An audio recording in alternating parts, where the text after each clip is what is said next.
parang sayaw siya eh. Hinihimay-himay po yung steps namin. Ganon din siya.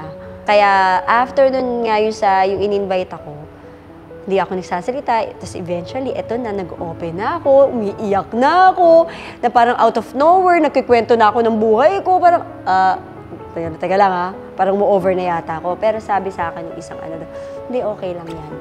Hindi ka namin i-judge. Doon ko na-feel na love ako ni Lord.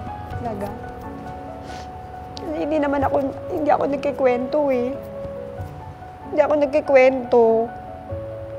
Na parang yung buhay ko, kikwento ko sa iba.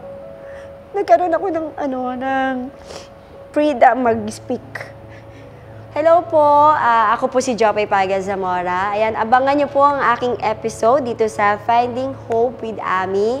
Ayan, naway po, pag napanood niyo po ito, naway ma-encourage ko po kayo or may matutunan po kayo sa istorya ng buhay ko po kung paano ko po na-meet si Jesus. Abangan niyo po ang aking episode at I hope na mag-enjoy po kayo.